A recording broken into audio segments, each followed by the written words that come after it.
Αγαπητές και αγαπητοί συνάδελφοι, ο σκοπός αυτής της ομιλίας είναι να τονίσουμε κάποια πράγματα τα οποία είναι χρήσιμα για την καθημερινή κλινική πράξη, δηλαδή τα προβλήματα που βλέπουμε κάθε μέρα στα ιατρεία μας.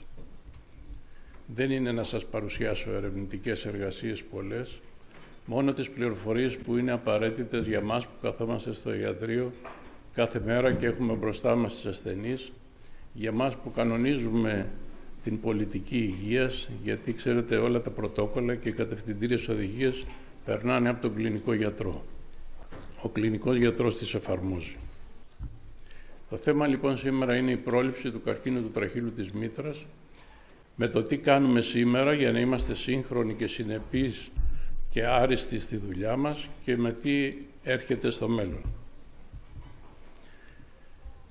Πιο εξειδικευμένα θα σας πω γιατί προλαμβάνεται ο καρκίνος του τραχύλου της μήτρας. Είναι ο πρώτος καρκίνος στην ιατρική που προλαμβάνεται σχεδόν 100%. Για τη δευτερογενή πρόληψη του καρκίνου του τραχύλου της μήτρας, πέραν της πρωτογενούς που είναι το εμβόλιο. Για τη διαχείριση των περιστατικών που προκύπτουν από τη δευτερογενή πρόληψη, μετά δηλαδή το HPV τεστ και το τεστ Παπα-Νικολάου. Πολύ σημαντικό είναι η διαχείριση που κάνει ο γιατρός. Για μια καινούρια κυταρολογική εξέταση, το Syntec Plus, που εγκρίθηκε πρόσφατα από την Αμερικανική Εταιρεία Κολποσκόπησης και συνιστάται να γίνεται σε συγκεκριμένες περιπτώσεις, θα σας πω πότε. Για την εκτεταμένη γονοτύπηση που έρχεται μετά από τα εξειδικευμένα HPV τεστ. Για την αυτολήψη που έρχεται με γρήγορους ρυθμούς και θα βοηθήσει τις γυναίκες να μειωθεί πάρα πολύ ο καρκίνος του τραχύλου της μήτρας σε χώρες που μπορούν να το προσφέρουν, και για τη σημασία του κολπικού μικροβίωματος. Γιατί μια ζωή κυνηγάμε τον ιό, αλλά πρέπει να ξέρουμε και ο οργανισμός μας τι προδιαγραφές πρέπει να έχει για να αμυνθεί καλύτερα. Ο καρκίνος λοιπόν του τραχύλου της μήτρας προλαμβάνεται για δύο λόγους. Επειδή γνωρίζουμε το αίτιο και επειδή γνωρίζουμε τη φυσική ιστορία της νόσου. Εδώ σε αυτή τη διαφάνεια φαίνεται όλη η ιστορία της πρόληψης του καρκίνου του τραχύλου της μήτρας.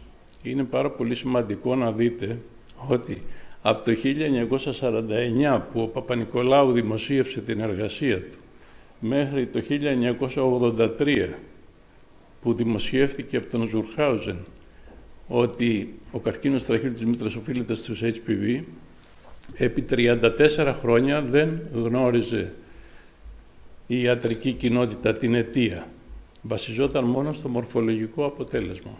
Βασιζόταν μόνο στη μορφολογία των κυτάρων, στη μορφολογία των ιστών.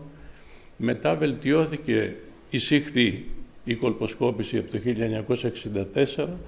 Μετά στη δεκαετία του 2000 εισήχθη η υγρή κυταρολογία, η μεγάλη επανάσταση ήταν το HPV τεστ και στη συνέχεια ήρθε το 2006 το εμβόλιο. Στη χώρα μας άρχισε να κυκλοφορεί από το 2007, ήρθαν οι βιοδείκτες και τώρα έρχεται η αυτολήψη. Είναι λοιπόν το αίτιο βασικό που το γνωρίζουμε σήμερα. Παλιά βλέπαμε ένα κιλοκύτταρο και λέγαμε δεν είναι πάντα το κιλοκύτταρο ένα πρόβλημα. Το αίτιο είναι η HPV υψηλού κινδύνου. Και πώς τους βρίσκουμε με το HPV τεστ. Η HPV υψηλού κινδύνου είναι οι μόνοι HPV που μπορούν να κάνουν καρκινογένεση, γιατί είναι οι μόνοι που μπορούν να ενσωματώσουν το DNA του στο κύτταρο του ανθρώπινου κυτάρου, στο DNA του ανθρώπινου κυτάρου. Έχουν τις προδιαγραφές να αδρανοποιούν τις ογκοκατασταλτικές πρωτεΐνες μας και επομένως έχει νόημα να ψάχνουμε μόνο τους HPV υψηλού κινδύνου. Μια γυναίκα που έχει έναν 6 ή έναν 11 δεν κινδυνεύει καθόλου από καρκίνο. Και προς Θεού δεν χρειάζεται καμία θεραπεία. Αυτοί οι τύποι λοιπόν είναι αυτοί που βλέπετε εδώ στη διαφάνεια και είναι αιτιολογικοί παράγοντες για το 98,5% των περιστατικών καρκίνου τραχύλου μήτρας. Εδώ έχει προκύψει αυτός ο πίνακας που προβλήθηκε τώρα στο συνέδριο το αμερικάνικο του Μαΐου του 2024, δείχνει πόσο συχνά ανεβρίσκεται ο κάθε τύπος στους καρκίνους. Αν πάρουμε δηλαδή 1000 καρκίνους και δούμε σε πόσους ανεβρέθη ο 16, σε πόσους ο 18, βλέπετε λοιπόν εδώ ότι αυτό το γνωρίζετε, φαντάζομαι όλοι, ότι ο HPV-16 φταίει για το 60%, ο 18% για το 10% και τα πρώτα εμβόλια, θυμάστε, είχαν βγει για τον 16 και τον 18. Τώρα κυκλοφορεί το εμβόλιο το οποίο καλύπτει για τους τύπους αυτούς υψηλού κινδύνου. Έχουν βάλει μέσα και τον 6 και τον 11 για κάλυψη από τα κονδυλώματα και βέβαια αυτή η κάλυψη που προσφέρει το 90% είναι εάν το εμβόλιο γίνει πριν την έναρξη των σεξουαλικών επαφών. Μετά την έναρξη των σεξουαλικών επαφών, ό,τι έχει εισπράξει η κοπέλα, ό,τι έχει κολλήσει, δεν γίνεται δυστυχώς να το θεραπεύσει, αλλά μπορεί να προλάβει και άλλους τύπους. Οπότε συνιστάται και μετά. Αλλά η κάλυψη 90% αφορά τις γυναίκες οι οποίες κάνουν τον εμβολιασμό πριν ξεκινήσουν τις επαφές. Το εμβόλιο κάνει πολύ καλή δουλειά. Εδώ είναι ένα ωραίο γράφημα που δείχνει πώς πέφτει η συχνότητα των CIN2, CIN3, πόσο ήταν το 2008, σας ξαναλέω το 2006 το εμβόλιο κυκλοφόρησε στην Αμερική, δείτε πώς πέφτει η καμπύλη και εκτιμάται, η μελέτη είναι του 19, αλλά εκτιμάται τότε ότι το 23 θα πέσει ακόμα πιο πολύ από τις 151 περιπτώσεις το 16 στις 60 περιπτώσεις. Αν το δούμε σε απόλυτα νούμερα, από τις 2.000 υψηλόβαθμες προκαρκινικές αλλοιώσεις το 2008 πέφτουμε στις 7.200 το 2023. Δείτε τι κάνει το εμβόλιο. Και αυτό βέβαια αφορά ένα συγκεκριμένο πληθυσμό που ελέγχθηκε και είναι 11 εκατομμύρια. Είναι λοιπόν σημαντικό που ξέρουμε το αίτιο και που υπάρχει πρωτογενής πρόληψη. Για τη δευτερογενή πρόληψη, το σημαντικό είναι να ξέρει ο γιατρός τη φυσική ιστορία της καρκινογένεσης. Να μην τρομάζει δηλαδή όταν βλέπει απέναντι του μια γυναίκα που έχει τον HPV, να την παρακολουθεί σωστά για να προλάβει αυτά που ο HPV μπορεί να τους προκαλέσει. Και πώς είναι η φυσική ιστορία της καρκινογένεσης με βάση τα σημερινά δεδομένα. Ας ξεκινήσουμε με τα επιδημιολογικά στοιχεία. Το ζούμε όλοι κάθε μέρα στα ιατρεία μας. Είναι πάρα πολύ συχνές οι λοιμώξεις από HPV. Γι' αυτό υπάρχει και το σλόγγαν «Συχνές λοιμώξεις, σπάνιοι καρκίνοι». Αυτή είναι μια κλασική μελέτη από τους Γουίναρ και συνεργάτες από το 2005. Ήταν το 2003 και το δεύτερο σκέλος δημοσιεύτηκε το 2005. Τι έκαναν? Πήραν φοιτήτριες που μπήκαν σε ένα κολέγιο 18 χρονών στην Αμερική. Κάθε 6 μήνες τους έκαναν PCR και παρακολουθούσαν τι καινούργια μόλυνση εισπράττουν κατά τη διάρκεια των σπουδών τους. Δείτε τη συχνότητα που ανεβρίσκεται η λίμωξη όταν αυτά τα κορίτσια μπήκαν στη σχολή και σε 5 χρόνια που έβγαιναν είχαν φτάσει να είναι οι μολυνθήσεις 80%. Μιλάμε λοιπόν για μια πάρα πολύ συχνή λίμωξη. Εάν έχετε σε ένα αμφιθέατρο 400 κορίτσια, από αυτές κάπου 7-8 θα κάνουν, αν δεν εμβολιαστούν, αν δεν κάνουν πρόληψη, κάπου 7-8 από τις 400 θα κάνουν CIN2, CIN3. Και μία στις 400, εάν δεν αντιμετωπιστούν αυτές οι προκαρκινικές αλλοιώσεις, θα κάνει καρκίνο τραχύλου μήτρας. Η συχνότητα λοιπόν είναι ότι οι 300 τόσες θα μολυνθούν. Τώρα υπολογίζεται με τις καινούργιες σεξουαλικές συμπεριφορές των νέων, όλες θα μολυνθούν, όσες έχουν σεξουαλική ζωή, αλλά από αυτές μία στις 400 θα πάθει καρκίνο. Γι' αυτό λέμε συχνή λίμωξη, σπάνια καρκίνη. Το θέμα το δικό μας είναι πώς χειριζόμαστε όλο αυτό το πληθυσμό. Το 2012 είχε τελειώσει η Αθήνα Trial, που ήταν η μελέτη 42.000 περίπου γυναίκες που βασίστηκε, στην οποία βασίστηκε το κόμπας, και μέσα από τη μελέτη ελέγχθηκε και σε τι ποσοστά ανά ηλικία βρίσκουμε τη μόλυνση από HPV. Δείτε στις κοπέλες κάτω από τα 25 που αλλάζουν συνέχεια σεξουαλικούς συντρόφους 30% μολυντήσεις και μετά από κάποια ηλικία έρχεται ένα πλατό. Δηλαδή μετά την ηλικία των 45, αυτή η διαφάνεια είναι αντίστοιχη μελέτη πιο παλιά του Manchester το 2004 και βλέπετε την ίδια συχνότητα μόλυνσης και από τους υψηλού κινδύνου που είναι οι κόκκινοι, οι κόκκινες στήλες και από το σύνολο των HPV. Έχουμε δηλαδή ένα 20 με 30% σε νεαρές ηλικίες και μετά τα 30-35 πέφτει το ποσοστό. Επομένως εστιάζουμε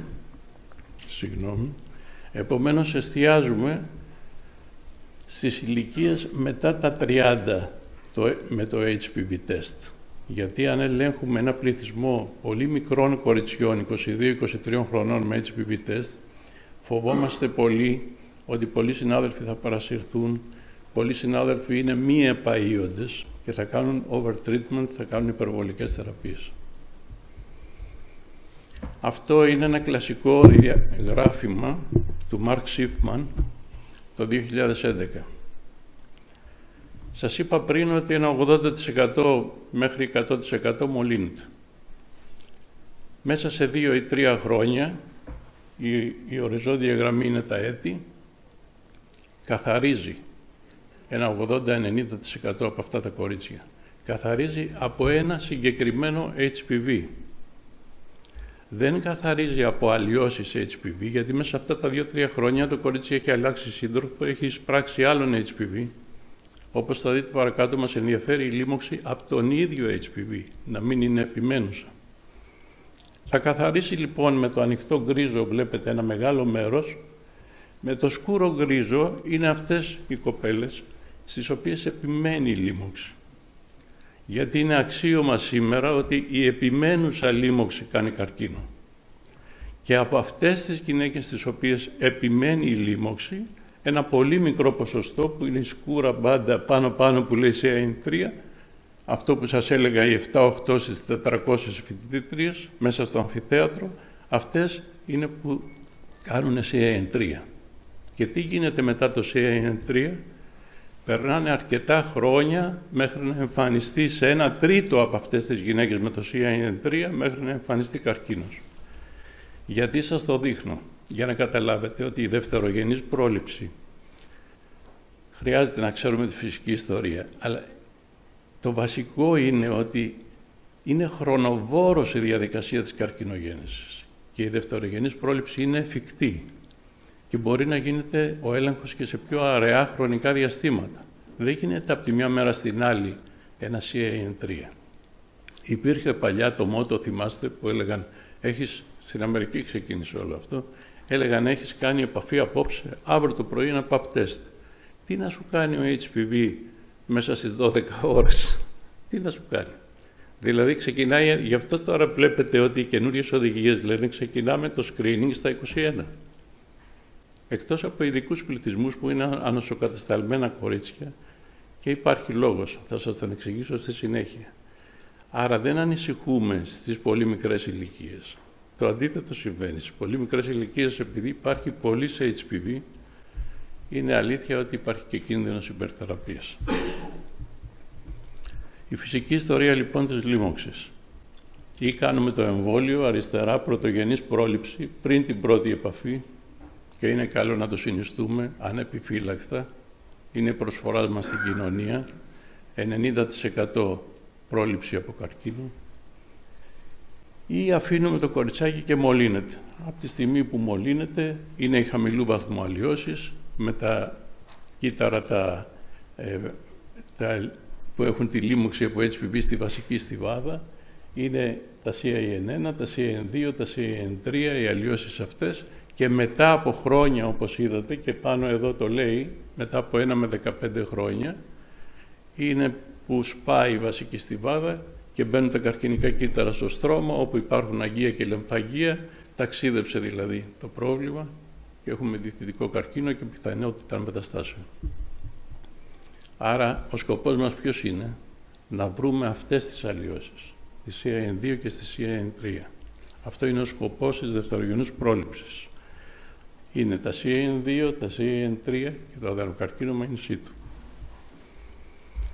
Η επιμένουσα λίμωξη που σας είπα πριν και η καρκινογένεση είναι κάτι το καινούριο εντός της τελευταίας πενταετίας και παίζει ρόλο. Ο γονότυπος του HPV, χειρότερη είναι ο 16, μετά τον 16 σήμερα κατατάσσεται ο 33 και θα σας εξηγήσω γιατί, και μετά ο 18 και οι άλλοι. Το χρονικό διάστημα της εμένουσας λίμωξης, γιατί είδατε τα διαγράμματα πριν, και η επιμένουσα λίμωξη από τον ίδιο γονότυπο. Γιατί εσείς μπορεί να λέτε επιμένουσα λίμωξη ότι είναι όταν βρίσκουμε κάθε χρόνο σε ένα PAP LSIL. Ναι, αλλά το LSIL οφείλεται σε έναν HPV που είχε κολλήσει από τον Γιώργο και σε 6 μήνες βρήκε τον Τάσο και τον επόμενο χρόνο βρήκε τον Γιάννη. Είναι άλλοι τύποι ιών, είναι πάντα low SIL. Δεν είναι δηλαδή δυνατόν να αξιολογείτε την όποια θεραπεία, τα όποια μέτρα της λέτε να κάνει για να καταπολεμήσει αυτό το LSIL, δεν έχει κάποια λογική, γιατί το κοριτσάκι αλλάζει συντρόφους και σου λέει ακόμα η λίμωξη είναι εκεί, φυσικά και είναι εκεί. Η λίμωξη θα κατασταλεί εντελώς όταν αρχίσει να είναι μονογαμική και περάσουν και λίγα χρόνια. Σε αυτό όλο το διάστημα μας νοιάζει να μην έχει υλικό φορτίο από ογκογόνο HPV. Δείτε, με την γαλάζια γραμμή η επιμένουσα λίμωξη από ένα γονότυπο, ας πούμε από τον 16, και με πορτοκαλί γραμμή αν υπάρχει πάντα κάποιος HPV ογκογόνος. Ο μεγάλος κίνδυνος, όπως λέει πάνω, για CAN2 και πάνω, CAN2, CAN3, είναι όταν έχουμε επιμένουσα λίμωξη επί χρόνια. Στην κάτω γραμμή βλέπετε τα χρόνια. Και έτσι ξεκινάμε το υπόλοιπο της ομιλίας από την ανέβρεση των προκαρκινικών αλλοιώσεων. Το πρωτόκολλο είναι προσυμπτωματικός έλεγχος, HPV test, PAP test, κολποσκόπηση, όταν έχετε θετικά ευρήματα και μετά θεραπεία των προδιαιτητικών αλλοιώσεων. Αυτό είναι το διάγραμμα της πρόληψης, της δευτερογενούς πρόληψης του καρκίνου του τραχύλου της μήτρας. Αυτό όλο όμως το σύστημα βασίζεται στον κίνδυνο. Τον κίνδυνο τον βλέπουμε γύρω-γύρω στα διάφορα πρωτόκολλα. Τον κίνδυνο στον καρκίνο του παχαίου εντέρου τον εκτιμούν οι γαστροεντερολόγοι, έχουν κάνει ένα point system και μας λένε θα κάνεις εσύ κολονοσκόπηση κάθε 3 χρόνια, εσύ κάθε 5 χρόνια, εσύ θα κάνεις και του χρόνου, βασίζεται στον κίνδυνο. Τον βλέπουμε πόσο συχνά συνιστάται μια μαστογραφία. Και εμείς οι άντρες παθαίνουμε καρκίνο μαστού, αλλά είναι τόσο σπάνιος που δεν συνιστάται έλεγχος. Γι' αυτό σας είπα πριν, ένα κοριτσάκι 18 χρονών που ξεκίνησε στα 17 τις επαφές δεν χρειάζεται screening. Θα ήταν σαν να κάνουμε και εμείς οι άντρες μαστογραφία. Και ανάλογα πάλι με την ηλικία, επειδή αυξάνεται ο κίνδυνος, γράφονται τα πρωτόκολλα και οι κατευθυντήριες οδηγίες. Δεν θα γράψουμε δηλαδή πρόληψη καρκίνου προστάτη σε έναν άντρα 35 ετών. Όσο μεγαλώνουμε, έτσι και εδώ. Αλλιώς χειριζόμαστε αυτές τις ομάδες τις πληθυσμιακές, νέες γυναίκες, άτοκες γυναίκες, γιατί σας είπα πάντα υποβόσκει ο άλλος κίνδυνος της υπερθεραπείας. Προσπαθούμε πάντα να είμαστε ωφελούμε και δεν βλάπτουμε. Αν ελέγξουμε, δηλαδή, θα δείτε στο επόμενο slide, αν ελέγξουμε αυτά τα κορίτσια, πολλοί συνάδελφοι που δεν γνωρίζουν, από άγνοια θα κάνουν θεραπείες και θα βλάψουν τη γονιμότητά τους. Και αλλιώς χειριζόμαστε αυτή την ηλικιακή ομάδα, η οποία είναι αυτή που κατεξοχήν κινδυνεύει, γιατί όσο μεγαλώνουμε χάνεται ο έλεγχος του κυταρικού πολλαπλασιασμού και αυξάνεται η πιθανότητα για καρκίνο. Εδώ είναι η συχνότητα του καρκίνου του τραχύλου της μήτρας αναηλικιακή ομάδα τα χρόνια 98 μέχρι 2002. Δείτε, στις ηλικίες μέχρι τα 19 είναι 0,1 ανά 100.000, δηλαδή είναι ένας καρκίνος στο εκατομμύριο. Τι σημαίνει αυτό? Ότι πρέπει να ελέγξουμε με pap test 1 εκατομμύριο κορίτσια για να βρούμε ένα καρκίνο. Αν ελεγχθούν 1 εκατομμύριο κορίτσια, ξέρετε πόσες γονοειδείς κατά λάθος θα γίνουν? Ξέρετε πόσες γυναίκες θα χάσουν τη γονιμότητά τους? Επανέρχεται λοιπόν και βασιζόμαστε στο ωφελέιν ή μη βλάπτην.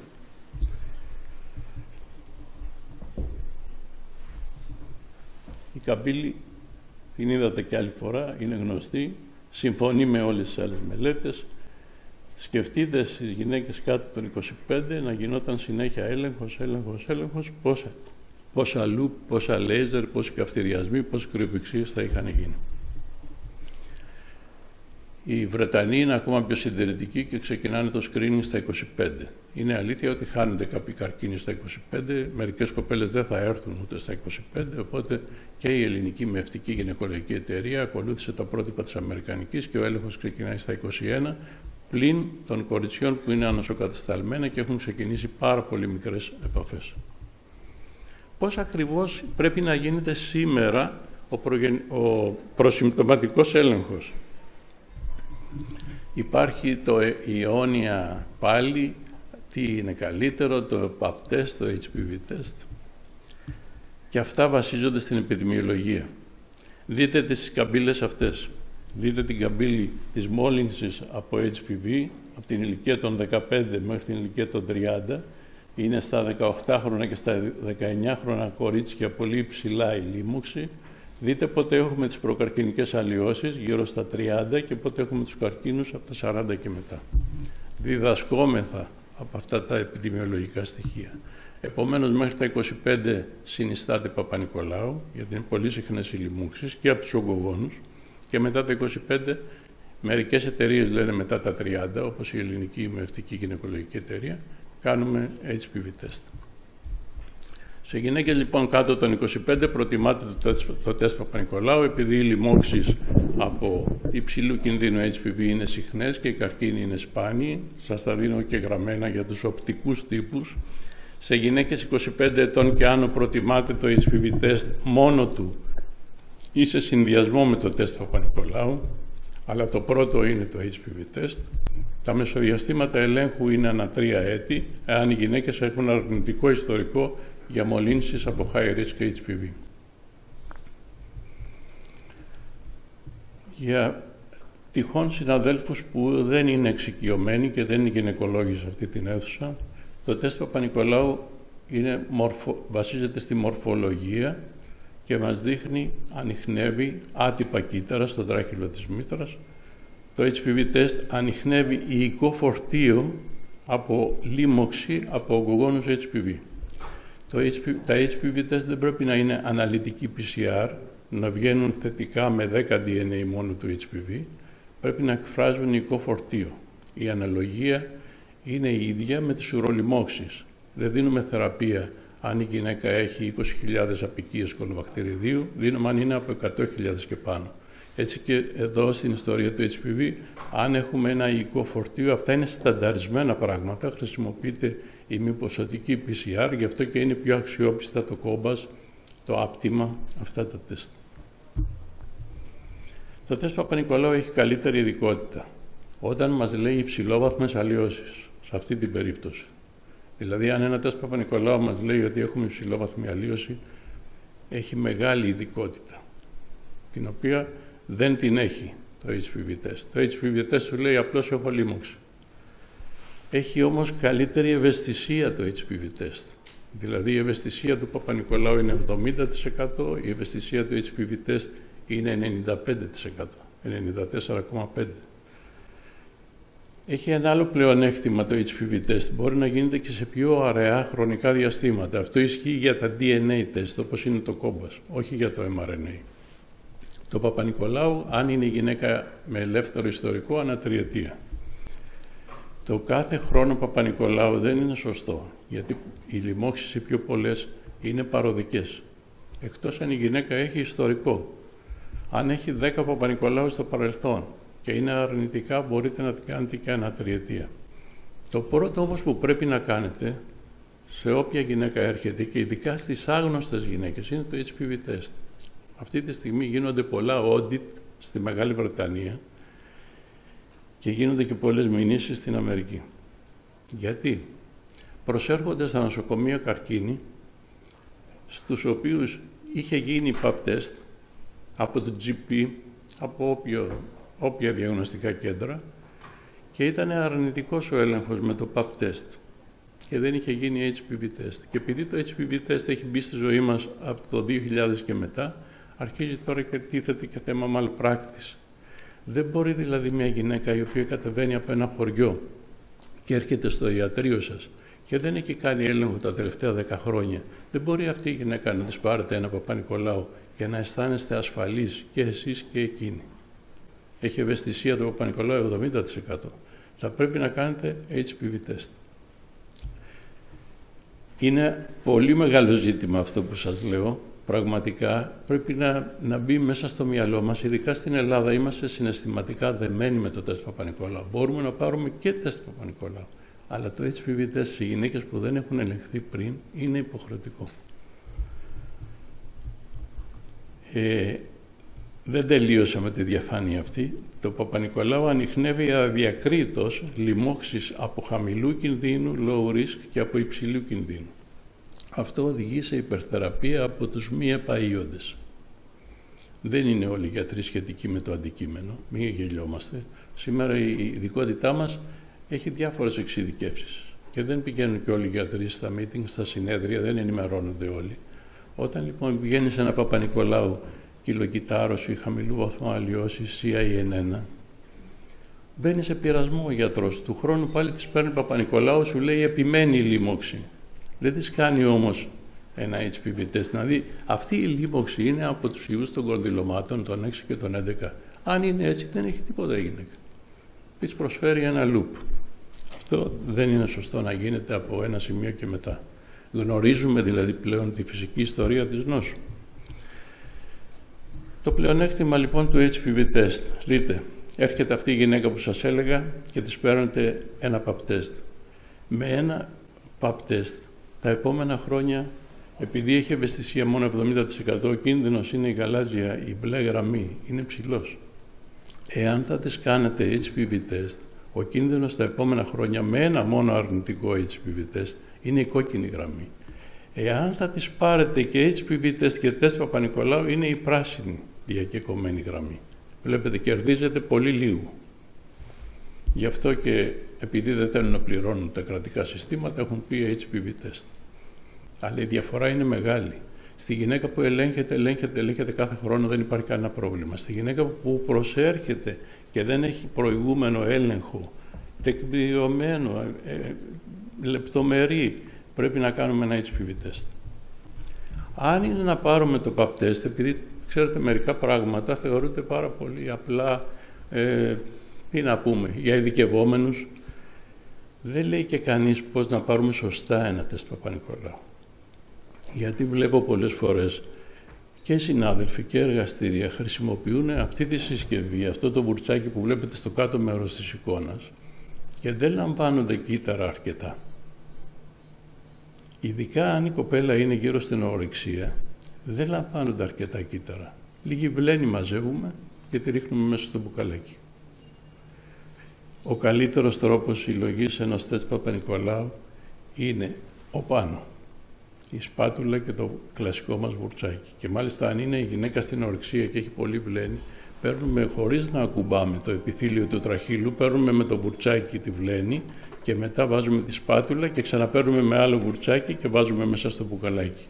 Και οι καλύτερες μέρες για να κάνουμε μια καλή λήψη δεν είναι μόλις τελειώνει η περίοδος και κατά την ορεξία. Αν θέλουμε δηλαδή, δεν μπορείτε να ξέρετε η κάθε γυναίκα που έρχεται στο ιατρείο τι μέρα του κύκλου είναι ανέφικτο.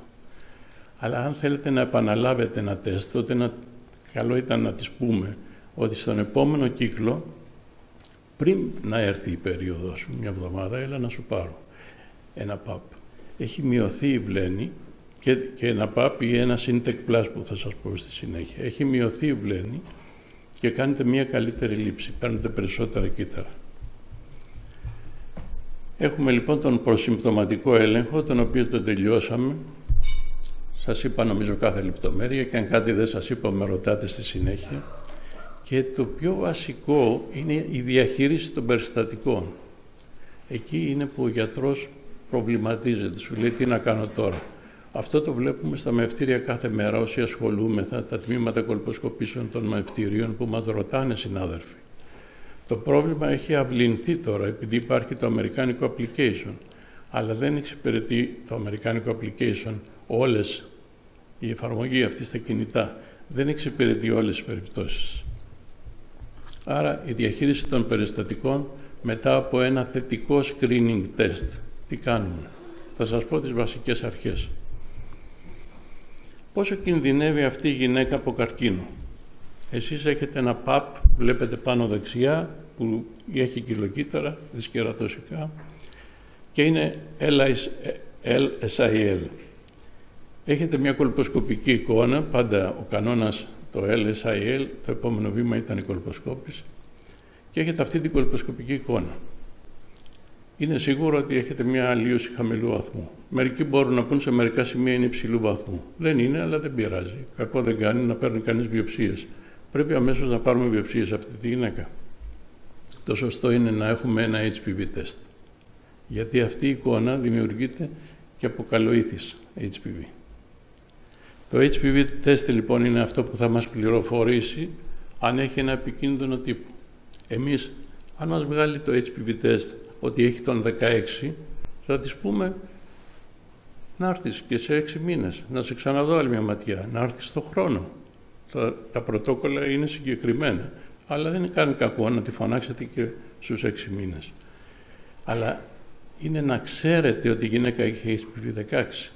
Εάν δεν το ξέρετε αυτό, μπορείτε να πείτε εντάξει, χαμηλού βαθμού αλλοιώσεις είναι, έλα στην τριετία. Στη γυναίκα καμιά φορά, αν λέμε στους 6 μήνες, έρχεται σε 1 χρόνο, αν λέμε στον 1 χρόνο, μπορεί να έρθει σε 3 χρόνια. Εν πάση περιπτώσει, ανεξάρτητος συνέπειας, καλό είναι να κάνουμε ένα HPV test. Εάν το κάνετε και η γυναίκα έχει τον 16, τότε και η ίδια η γυναίκα θα προβληματιστεί, γιατί θα της πείτε ότι δυστυχώς έχει τον πιο επιθετικό τύπο HPV, οπότε θα είναι συνεπής και εσείς θα ξέρετε ότι πρέπει να την παρακολουθήσετε, γιατί αυτό είναι πραγματικό περιστατικό του ιατρείου μου. Δείτε, 2 χρόνια μετά έχουμε CIN3, όλη αυτή η ζώνη μετάπλασης που είχε μια απλή λίμωξη, τώρα έχει συγκεκριμένες προκαρκινικές αλλοιώσεις. Τα σύγχρονα πρωτόκολλα λοιπόν της διαχείρισης βασίζονται στην εκτίμηση κινδύνου, η οποία κυρίως προκύπτει από την λίμωξη από ιούς υψηλού κινδύνου και ποιους. Το κίνδυνο στην ιατρική τον δίδαξε ο Κύπρος Νικολαίδης. Ξεκίνησε από τη δικιά μας ειδικότητα. Θυμάστε τώρα, ελέγχουμε το DNA του εμβρίου στο αίμα της μαμάς. Θυμάστε όμως την αυγενική, το παπέι. Θυμάστε που λέγαμε τον κίνδυνο από την αμνιοπαρακέντηση. Εάν ο κίνδυνος είναι κάτω από το 1.300, τότε δεν κάνουμε αμνιοπαρακέντηση. Εάν είναι παραπάνω, κάνουμε. Αυτό ήταν ένα σύστημα διαλογής, το οποίο το μιμήθηκαν οι γιατροί που ασχολούνται με οστεοπόρωση, το μιμήθηκαν οι άλλες ειδικότητες, οι οποίες κάνουν πρόληψη καρκίνου μαστού, προστάτου, εντέρου, και εμείς δεν το είχαμε εκμεταλλευτεί. Ξεκίνησε λοιπόν το 2008 στην Αμερική. Αυτό που σας έδειξα είναι από αμερικάνικη ομιλία. Ξεκίνησε λοιπόν από το 8 η εκτίμηση κινδύνου. Έβαλαν δηλαδή την τυποποίηση του HPV, τα Παπα-Νικολάου, και έβλεπαν ότι όσο είναι πιο σοβαρό το αποτέλεσμα του Παπα-Νικολάου ή όσο θετικοποιείται ο HPV, πάμε από το γαλάζιο και το πράσινο στο πορτοκαλί και στο βαθύ κόκκινο. Το 2000, αυτή είναι η πρώτη μελέτη του Κάσλ από το Kaiser της Καλιφόρνιας. Το 2011 ο Σίφμαν έβγαλε ένα δικό του διάγραμμα με επικαιροποιημένα στοιχεία. Το 2012 οι οδηγίες της αμερικάνικης εταιρείας βασίστηκαν στον κίνδυνο, δηλαδή υπήρχε αυτό το διάγραμμα πίσω από τις οδηγίες εκείνες, και έφτασε το 2019 που στις οδηγίες που δημοσιεύθηκαν το 2020 και επικαιροποιήθηκαν το 2022 να καταλήξουν οι Αμερικανοί σε αυτόν τον αλγόριθμο. Αυτός ο αλγόριθμος σε άλλους αρέσει, σε άλλους δεν αρέσει. Γιατί οι Αμερικανοί είπαν θα επιλαμβανόμεθα μόνο όταν ο κίνδυνος είναι πάνω από 4% αυτή η γυναίκα απέναντί μας να έχει CIN3 τώρα. Πολλοί συνάδελφοι μου έχουν πει και αν χάσεις ένα CIN3, εντάξει, τις οδηγίες δεν τις έβγαλε η Αμερικάνικη Εταιρεία Κολποσκόπησης, τις έβγαλε το National Cancer Institute. Τις έβγαλε γιατί δεν μπορούμε, όπως σας είπα πριν, να βασιζόμαστε στην πρόληψη του ενός καρκίνου, του σπάνιου καρκίνου. Και εδώ στη συγκεκριμένη περίπτωση, όπως είδατε, μετά το CIN3 περνάει και μια δεκαετία για να γίνει καρκίνος. Δεν είναι ότι χάνεται η γυναίκα. Και χώρισαν βέβαια και έκαναν το application που υπάρχει, είναι βασισμένο σε αυτόν τον αλγόριθμο, τον οποίο μπορείτε να τον συμβουλεύεστε. Αν εσείς δεν θέλετε να χάσετε τις σπάνιες περιπτώσεις, επειδή κάνουμε και ιδιωτική ιατρική, okay, αλλά για συστήματα πρόληψης, για κρατικά συστήματα, πρέπει να υπάρχει ένα πρωτόκολλο, πρέπει να υπάρχει μια οδηγία που να βασίζεται σε έναν αλγόριθμο. Έχει αλλάξει η ιατρική που ξέραμε. Δεν είναι μεν εξατομικευμένη, αλλά πρέπει να βασιζόμεθα σε βασικές αρχές. Ξεκίνησε λοιπόν αυτό στην ουσία από το 17, γι' αυτό και βλέπετε είναι παλιός ο τύπος κινητού που έχουν βάλει, ότι συμπληρώνουμε στο κινητό μας το ιστορικό της γυναίκας, όσο δίνεται η γυναίκα και βλέπουμε τι να κάνουμε. Αυτό είναι φωτογραφία από την επιφάνεια εργασίας του δικού μου κινητού. Είναι πολύ εύκολο να το συμπληρώσετε, βάζετε την ηλικία, τι ήταν το προηγούμενο τεστ, τι είναι το τωρινό, τι είναι το HPV τεστ και σας βγάζει τι να κάνετε. Έχουμε μέχρι τώρα ότι το HPV testing είναι το βασικό στον προσυμπτωματικό έλεγχο, στο screening. Μετά ξέραμε ότι είναι η κολποσκόπηση. Αυτό απασχόλησε πάρα πολύ όλη τη διεθνή κοινότητα και πάνω απ' όλα τις ασφαλιστικές εταιρείες. Η κολποσκόπηση στην Ελλάδα είναι πολύ φτηνή, αλλά στην Αμερική απλή κολποσκόπηση 500 ευρώ με τις βιοψίες δεν ξέρω πόσα. Είπαν λοιπόν όλοι μαζί και οι κρατικοί ασφαλιστικοί οργανισμοί και οι ιδιωτικές ασφαλιστικές εταιρείες ότι έλεος πάρα πολλές κολποσκοπήσεις. Στην Αγγλία τα 3 τελευταία χρόνια σε κάθε screening, σε κάθε round στον πληθυσμό 13% των γυναικών βγαίνουν θετικές για ογκογόνους HPV. Οπότε υπάρχει ένας προβληματισμός, όλο αυτό τον HPV θετικό πληθυσμό τι θα τον κάνουμε, να κάνουν όλες κολποσκοπήσεις. Και πόσο είναι εφικτό σε ένα χωριό της Σκωτίας να γίνονται κολποσκοπήσεις ή σε ένα απομακρυσμένο χωριό στη Βόρειο Ελλάδα. Έπρεπε να μπει λοιπόν κάποιος φραγμός.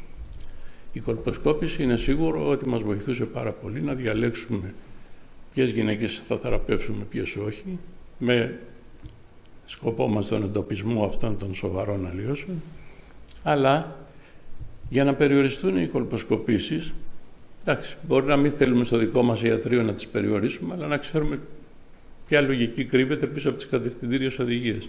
Μπήκαν οι markers.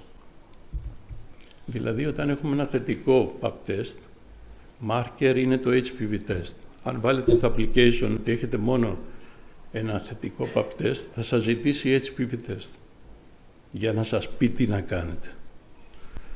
Στο θετικό HPV test, θα το δείτε στη συνέχεια, μέχρι τώρα ήταν το pap test, αλλά επειδή είχε χαμηλή ευαισθησία, τώρα αντικαθίσταται από το Syntec Plus. Το Syntec Plus, λοιπόν, για το οποίο θα σας πω 2 λόγια, είναι ένας βιοδείκτης που βασίζεται στην άνοσο ιστοχημία και ο οποίος όταν βγαίνει θετικός σίγουρα πρέπει να κάνετε κολποσκόπηση. Πολύ ωραίο αυτό το διάγραμμα. Μάζεψαν οι Αμερικανοί όλους τους καρκίνους. Τους καρκίνους που τους ξέφυγαν. Πήγανε πίσω και ρώτησαν τις γυναίκες, βασίστηκαν στα ιστορικά, στις προηγούμενες εξετάσεις, τι έφτεξε και χάθηκε αυτός ο καρκίνος. Το 50% των καρκίνων που χάθηκαν είναι οι γυναίκες που δεν ελέγχθηκαν τα τελευταία 10 χρόνια. Αυτό είναι πολύ σημαντικό. Και θα τελειώσουμε με αυτό, με την αυτολήψη. Είναι οι γυναίκες που δεν πρόκειται να έρθουν ποτέ να ελέγχθουν. Αυτό είναι που πρέπει να θυμόμαστε. Δηλαδή μπορούμε να βελτιώνουμε εμείς και να κάνουμε πανάκριβο τον έλεγχο με εξειδικευμένες εξετάσεις Οι μισοί καρκίνοι χάνονται επειδή η γυναίκα δεν έρχεται στο ιατρείο μας. Και όσο εμείς και να κάνουμε διαφημίσεις από τηλεόραση και να ενημερώνουμε, δεν έρχεται στο ιατρείο μας. Και μας δίδαξε ο COVID ότι μπορεί με ένα τεστ κάποιος να ξέρει από το σπίτι του αν είναι θετικός ή αρνητικός. Η δεύτερη αιτία είναι ότι οι πάροχοι υγειονομικής περίταξης δεν ελέγχουν τις γυναίκες κατά τις επισκέψεις. Αυτό δεν ισχύει στην Ελλάδα, γιατί εμείς δεν κάνουμε. Η γυναικολογία έχει τα πρωτεία.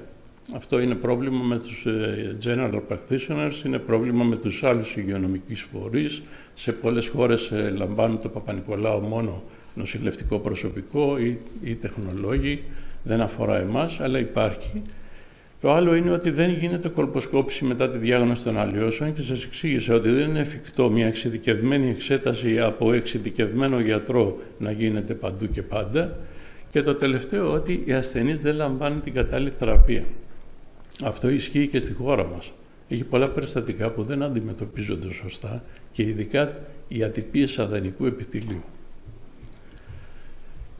Ο εξειδικευμένος γιατρός και το application πίσω του έχει στοιχεία από το ιστορικό και τον πρόσφατο έλεγχο που αθροιζόμενα εκφράζουν τον κίνδυνο για CIN3. Είναι από την ηλικία, από το πρόσφατο HPV test, από το τεστ Παπα-Νικολάου, από τα αποτελέσματα των προηγούμενων εξετάσεων. Είναι σημαντικό αν η γυναίκα που έχουμε απέναντί μας έχει πριν από 3 χρόνια ένα CIN3. Αυτής της γυναίκας το ανοσοποιητικό επέτρεψε στον HPV να κάνει ογκογένεση. Πολλές κόλλησαν τον HPV, αλλά οι λίγες που έκαναν προκαρκινική αλλίωση σοβαρή είναι σε ιδιαίτερα αυξημένο κίνδυνο. Σημαίνει ότι κάποιο πρόβλημα έχει ο οργανισμός τους. Η ηλικία, σας έδειξα την ωραία φωτογραφία με τις νεαρές κοπέλες και τις μεγαλύτερες γυναίκες, είναι βασικός παράμετρος. Το Παπα-Νικολάου, το πρόσφατο και το HPV test, τα αποτελέσματα των προηγούμενων εξετάσεων και οι βιοψίες και το ιστορικό της, ο εμβολιασμός, γιατί με τον εμβολιασμό αν τον έχει κάνει πριν από την έναρξη σεξουαλικών επαφών έχει κάλυψη 90% και βέβαια η ανασοκαταστολή. Οι ανασοκατασταλμένες θέλουν ειδική προσοχή και θα βγουν ειδικές οδηγίες από τους Αμερικανούς για ανασοκατασταλμένες. Όλα αυτά λοιπόν μέχρι στιγμής μπαίνουν σε αυτό το application που σας είπα, αλλά καλά είναι να ξέρουμε και εμείς τις βασικές αρχές. Γιατί έχω δει από την εμπειρία μου ότι το application ακόμα δεν είναι τελειοποιημένο και δεν σας λύνει όλα τα προβλήματα. Ποιες είναι οι βασικές αρχές? Πώς διαχειριζόμαστε τα αποτελέσματα του τεστ Παπα-Νικολάου? Αν έχετε ένα Παπα-Νικολάου, high SIL, άτυπα αδενικά, αγνώστη αιτιολογίας ατυπία που μπορεί να σημαίνει και υψηλόβαθμη αλλίωση, το ASK-H, χρειάζεται κολποσκόπηση. Αυτά είναι αξίωμα. Αυτή την ομιλία έχω ζητήσει να μαγνητοσκοπηθεί για να την έχουν όλοι οι συνάδελφοι στο διαδίκτυο και εν ώψη της προετοιμασίας του συνεδρίου της Εταιρείας Κατώτερου Γεννητικού που θα γίνει σε 2 μήνες, θα σας το πω στο τέλος. Αυτές οι κατηγορίες θέλουν κολποσκόπηση. Δεν είναι να ξανάρθει. Οι κατηγορίες LSIL και άσκους χρειάζονται HPV test. Παλιά όλα τα low SIL πήγαιναν για κολποσκόπηση. Δεν χρειάζεται. Αν δεν έχετε κάνει HPV test πρέπει να γίνει, δεν χρειάζεται κολποσκόπηση. Μόνο αν είναι από ογκογόνους HPV χρειάζεται κολποσκόπηση. Το παλιό πρωτόκολλο ήταν βρίσκουμε αυτό το PAP, το HPV test είναι αρνητικό, θα κάνει κολποσκόπηση. Όχι. Αν το HPV test είναι αρνητικό, σημαίνει ότι έχει μεν HPV, αλλά δεν είναι το πακέτο των ογκογόνων HPV. Επομένως, η κολποσκόπηση που γινόταν και παίρνανε βιοψίες και βρίσκαν CIN1 και κάναν θεραπείες, ακυρώνεται. Το καινούριο είναι λοιπόν ότι και το LSIL θέλει HPV test. Τώρα, πώς διαχειριζόμαστε τα αποτελέσματα του HPV test? Τι γίνεται με αυτά? Το 2005 η Μισελ Καν στο Σαν Φρανσίσκο, είναι μια πολύ αξιόλογη ερευνήτρια, τώρα είναι στο Στάνφορντ, είχε δημοσίευσει αυτή τη μελέτη η οποία έδειχνε τον κίνδυνο για CIN3 στις γυναίκες που έχουν μολυνθεί από τον 16, από τον 18, από τους υπόλοιπους ογκογόνους. Δείτε τους κινδύνους, να καταλάβετε τι διαφορά έχει ο 16 από τον 51. Το άλλο θέμα που λέγαμε, ότι βγήκε ένα καινούριο τεστ για διαλογή των περιστατικών που λέγεται Syntec Plus. Θα το καταλάβουμε αν δούμε τον προβληματισμό που υπάρχει στη διαχείριση των θετικών HPV τεστ. Όταν έχουμε ένα HPV τεστ θετικό για 16 και 18, είδατε το διάγραμμα αμέσως πριν, είναι πολύ ψηλός ο κίνδυνος να μας την κάνει η γυναίκα μέσα στα επόμενα 10 χρόνια. Οπότε αυτή θα κάνει κολποσκόπηση. Εάν έχουμε όμως ένα HPV τεστ θετικό για τους υπόλοιπους ογκογόνους της μέσης επικινδυνότητας, βάζαμε σαν τεστ διαλογής στο Παπα-Νικολάου. Αυτό είναι το FDA διάγραμμα. Καλά, εμείς στην Ελλάδα κάνουμε κολποσκόπηση σε όλα, αλλά λέμε τώρα τι πρέπει να γίνεται βάσει κατευθυντήριων οδηγών. Εδώ, για τους 12 υπότυπους που δεν είναι 16-18, έμπαινε το pap test. Αυτό τώρα ήταν ένα ερώτημα. Πώς βάζεις για εργαλείο διαλογής ένα τεστ το οποίο έχει χαμηλή ευαισθησία? Κάνεις δηλαδή τον έλεγχο με HPV test και μετά βασίζεσαι στο pap test. Και αυτό αντικαταστάθηκε από το Syntec Plus. Θα σας το παρουσιάσω τώρα να σας πω τι παραπάνω προσφέρει. Αριστερά είναι ένα pap test. Δεξιά είναι ένα Syntec Plus. Το αριστερό pap test, άλλος κυταρολόγος το λέει ASCUS, άλλος το λέει ASC-H, άλλος το λέει Low SIL με δυσκεράτωση. Είναι υποκειμενική εξέταση το pap test στα οριακά, στην γκρίζα ζώνη. Δεξιά είναι ένα pap test στο οποίο τα κύτταρα έχουν βαφτεί με ανοσοϊστοχημία. Έχουν βαφτεί για δύο δείχτες, γιατί το P16 για την πρωτεΐνη 16 και το KI67 που είναι ένας δείχτης πολλαπλασιασμού. Γιατί μιλάμε? Θυμάστε το 2012 που βγήκε το Last Project και ησύχασαν όλοι και έγινε και στην Ελλάδα το 2013, άρχισαν να το χρησιμοποιούν οι παθολογανατόμοι και σας λένε ότι αυτό το αποτέλεσμα είναι CIN2 γιατί είναι P16 θετικό. Ήταν εκείνα τα αποτελέσματα που μας προβλημάτισαν συνάδελφοι όλους και έλεγαν CIN1 προς 2. Δεν μπορούσαν δηλαδή, βλέποντας την αριστερή εικόνα οι παθολογανατόμοι, δεν μπορούσαν να διαγνώσουν σίγουρα αν είναι 1 ή 2. Βάφοντας όμως το πλακάκι με ανοσοϊστοχημία για P16, όταν ευάφετο η αλλίωση που υπήρχε στα δύο κατώτερα τριτημόρια, λέγανε είναι CIN2, γιατί ήταν P16 θετική και επομένως ήταν προκαρκινική αλλίωση. Αυτό πέρασε στην κυταρολογία λοιπόν, όπου βάφονται τα κύτταρα για αυτή τη χρωστική. Δεν είναι όμως το Syntec Plus για μία μόνο χρωστική, δεν είναι για P16, είναι για δύο markers.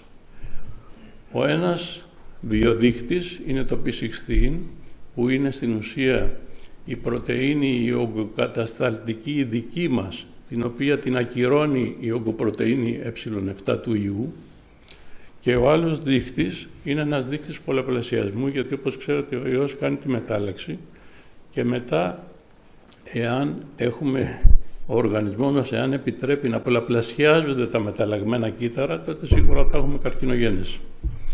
Όταν λοιπόν αυτοί και οι δύο δείχτες βάψουν έστω ένα κύτταρο θετικό, τότε η αλλίωση που έχουμε στο ΠΑΠ είναι προκαρκινική. Αυτό μπορεί να συμβεί και με προηγούμενο αποτέλεσμα ΠΑΠ CIN1. Είναι μια μέθοδος η οποία έχει εγκριθεί από το FDA από το 2012, αλλά μπήκε στις αμερικάνικες κατευθυντήριες οδηγίες πριν από 4 μήνες. Είναι δυστυχώς μια εξέταση την οποία αυτή τη στιγμή την κάνει ένα εργαστήριο μόνο στο Παπαγεωργίου στη Θεσσαλονίκη. Πολύ σύντομα ετοιμάζονται 2 εργαστήρια στην Αθήνα και μπορείτε από όποιο σημείο της Ελλάδος να στείλετε με courier το αποτέλεσμα και να σας την κάνει. Τελειώσαμε με το Syntec Plus και πάμε προς το τέλος της ομιλίας. Δεν είναι μόνο αυτό το μέλλον, αυτό είναι το παρόν. Το κατακτήσαμε, το έχουμε. Το μέλλον είναι η εκτεταμένη γονοτύπηση. Αυτό αποτέλεσε την κεντρική ομιλία στο Αμερικάνικο Συνέδριο που παρακολούθησα του Μαΐου και Θα το καταλάβετε την αξία της εκτεταμένης γονοτύπησης. Σας έδειξα πριν αυτό το διάγραμμα και σας έδειξα σε τι συχνότητα βρίσκουμε τους ογκογόνους ιούς. Είναι πολύ ενδιαφέρουσα η δεύτερη στήλη του διαγράμματος, στην οποία βλέπετε 9 χρόνια μετά την λίμωξη, μιλάμε για επιμένουσα λίμωξη από τον ίδιο τύπο, τι κίνδυνο δημιουργεί για καρκινογένεση ο κάθε ιός. Εδώ ήταν η έκπληξη. Δηλαδή ξέραμε ότι ο 16 είναι ο πιο επικίνδυνος. Αν δείτε τους αριθμούς, έχετε πιθανότητα 6% από τον 16, μετά ο 18 έχει 3% πιθανότητα. Και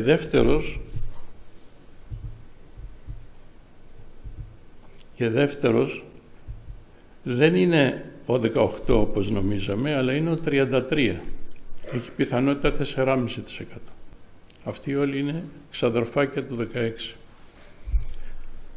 Και υπάρχει ο προβληματισμός, γιατί πίσω είναι ο αλγόριθμος που μας λέει τι να κάνουμε, υπάρχει ο προβληματισμός εάν ο κίνδυνος σχετίζεται με τον τύπο, μήπως πρέπει και εμείς την πορεία μας, την πρακτική μας να την διαμορφώσουμε ανάλογα με το τι τύπο έχουμε.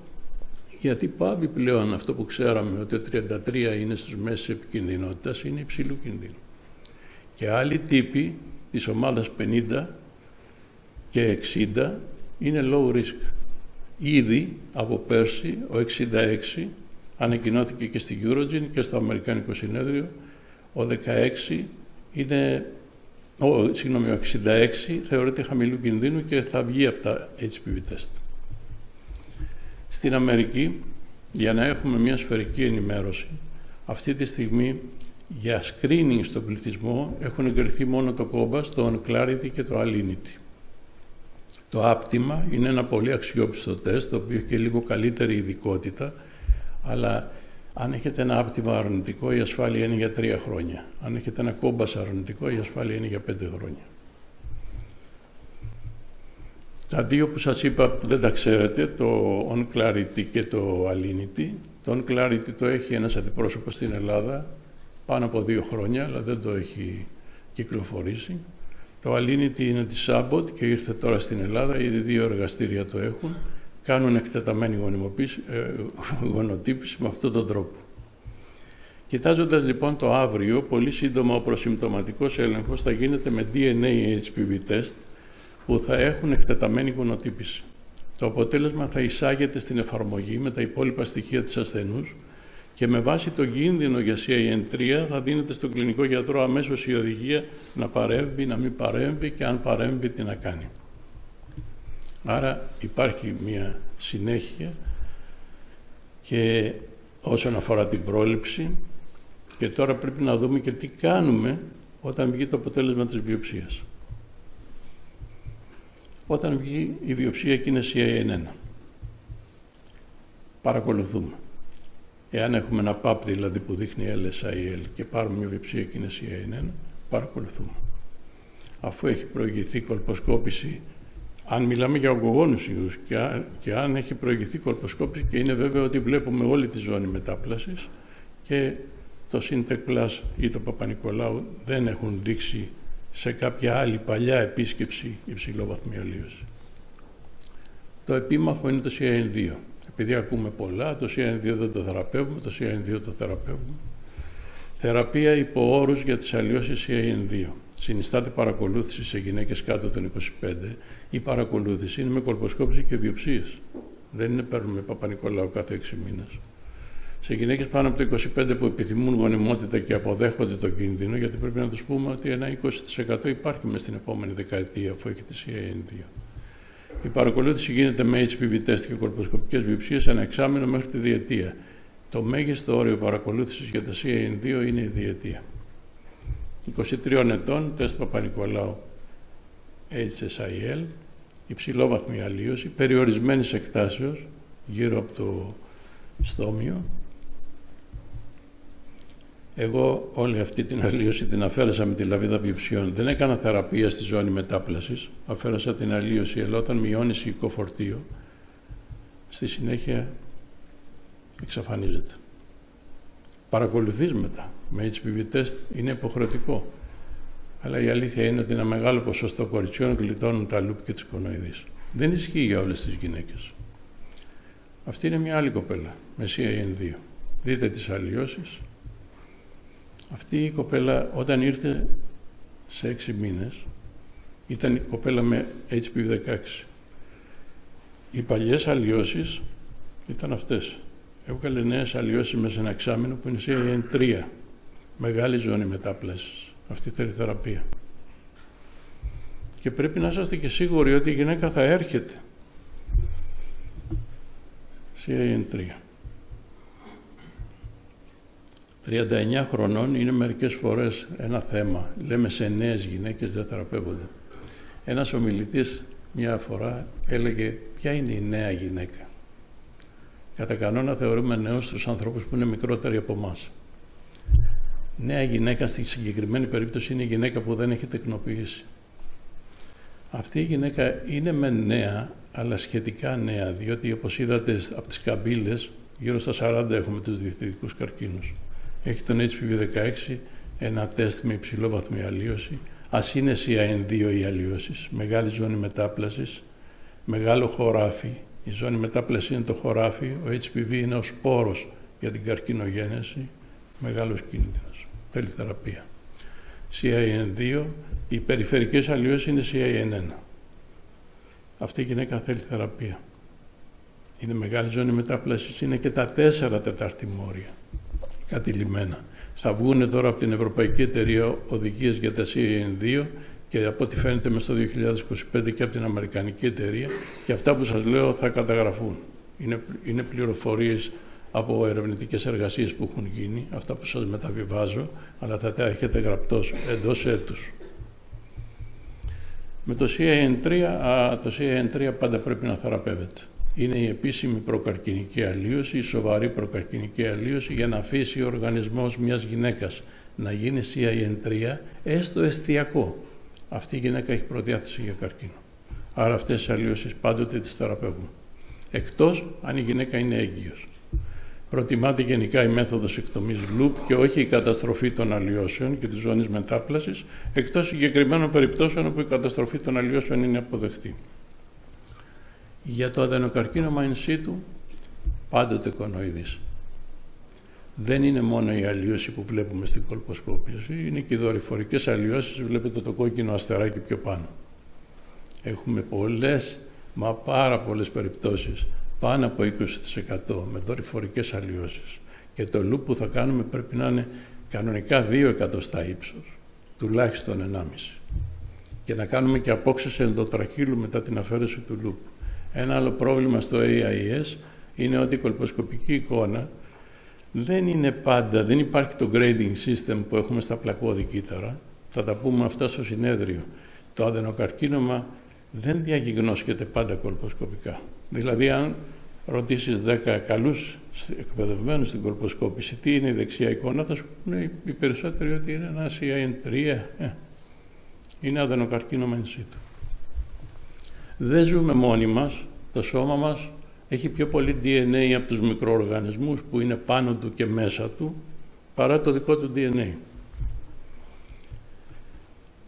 Μικροβίωμα λοιπόν λέγεται το σύνολο των μικροοργανισμών.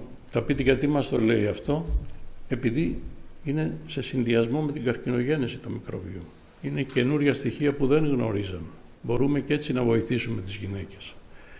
Η συλλογή λοιπόν, το σύνολο των μικροοργανισμών, όπως βακτήρια, μύκητες, ιοί και τα γονίδια τους, τα γονιδιώματά τους, που φυσιολογικά ζουν πάνω στο σώμα μας, δεν λέμε για ένα εισβολέα σαν τον COVID, αυτά που φυσιολογικά ζουν είναι το μικροβίωμα. Το μικροβίωμα κόλπου συσχετίζεται με συνυπάρχουσες λοιμώξεις και με καρκινογένεση από HPV. Αυτό είναι τεκμηριωμένη γνώση. Καλά, το μικροβίωμα το ξεκίνησαν οι γαστροεντερολόγοι με το έντερο, μάθαμε πολλά και τώρα έχει βρεθεί και μικροβίωμα στο δέρμα και μικροβίωμα σε όλες τις κοιλότητες, διότι εκτός από το συνολικό μικροβίωμα που υπάρχει και σε κάθε κοιλότητα πιο εξειδικευμένο μικροβίωμα. Είναι κοινότητες μικροοργανισμών οι οποίοι ζουν σε μια αρμονία μεταξύ τους.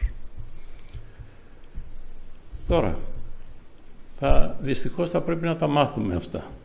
Το μικροβίωμα κόλπου σε λίγο θα μπει στις εξετάσεις που θα κάνουμε, όταν έχουμε προβλήματα με επίμονη κολπίτιδα. Έχουμε 5 κατηγορίες μικροβιωμάτων.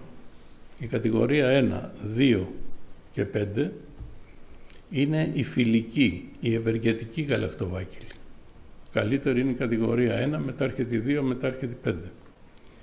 Η κατηγορία 3 είναι ο γαλακτοβάκυλος Inners, ο οποίος δεν είναι πολύ καλός στρατιώτης, γιατί ο ρόλος του μικροβιώματος των γαλακτοβακύλων είναι να φυλάει την άμυνα του κόλπου για να μην μπουν εισβολείς. Η κατηγορία 4 είναι χειρότερη.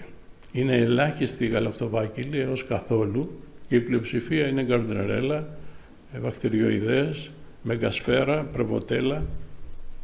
Εκεί θα δείτε ότι πολύ εύκολα μπορεί να γίνει χρόνια λίμωξη και καρκινογένεση.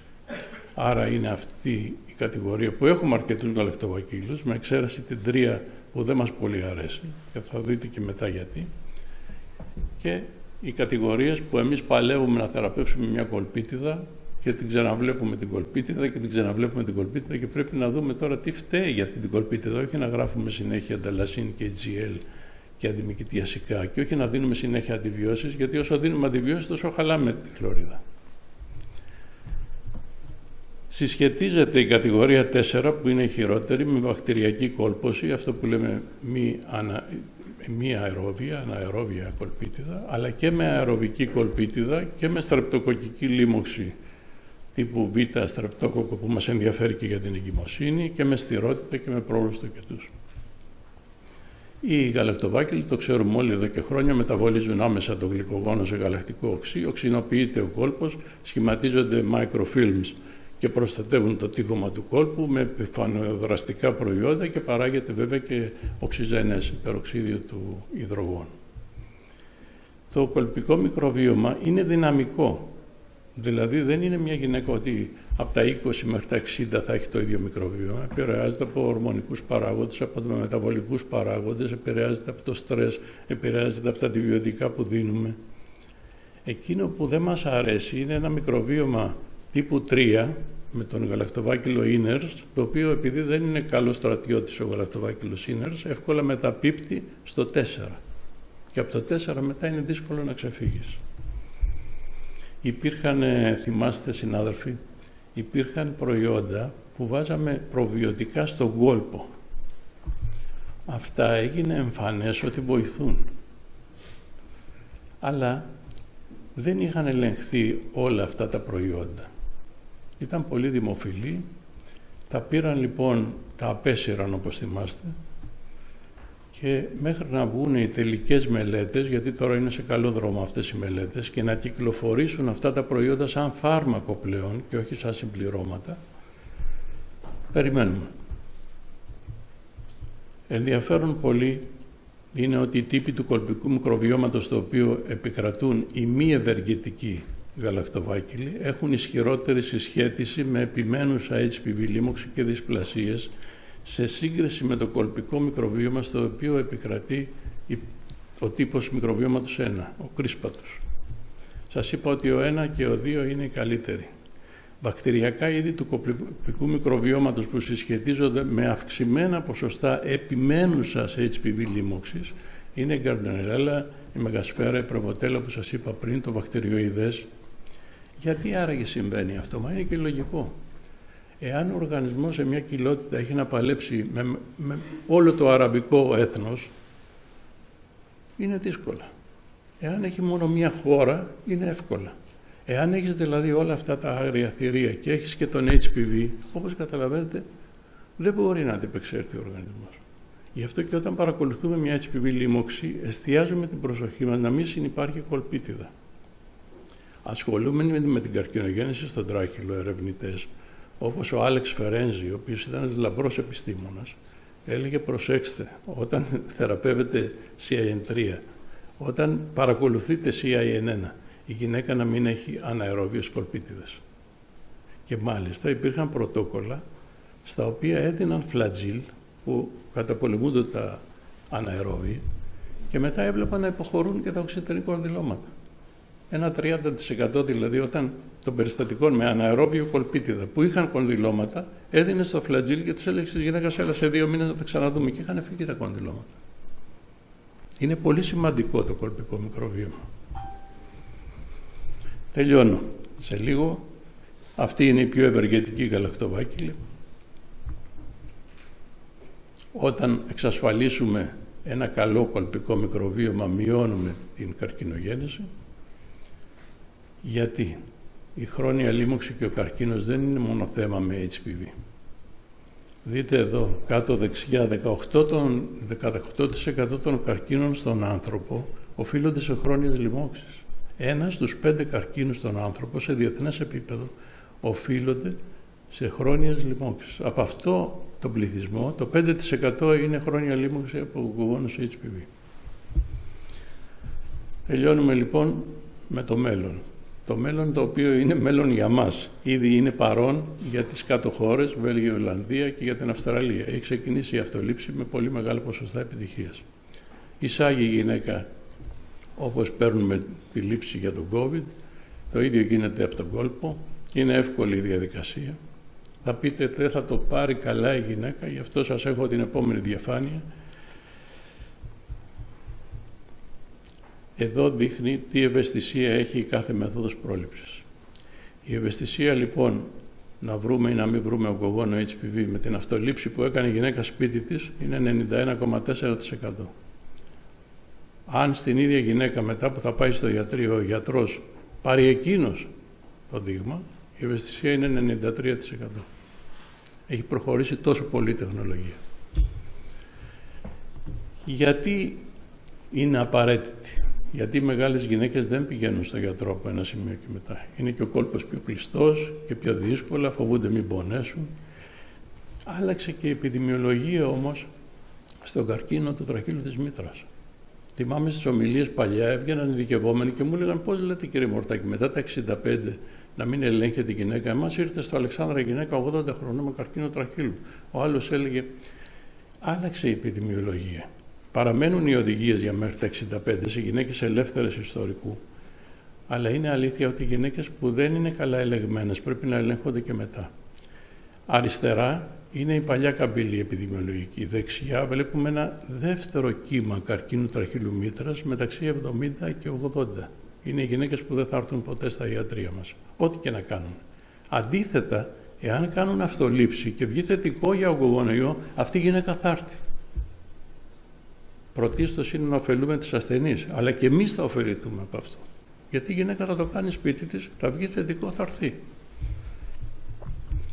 Λοιπόν, αυξάνεται το νούμερο των γυναικών που ελέγχουμε. Θυμάστε το 50% των γυναικών που δεν ελέγχθηκαν και πάθαν καρκίνο, και ήδη υπάρχει εμπειρία στις κάτω χώρες και στην Αυστραλία, όπως σας είπα πριν. Σας ευχαριστώ πάρα πολύ.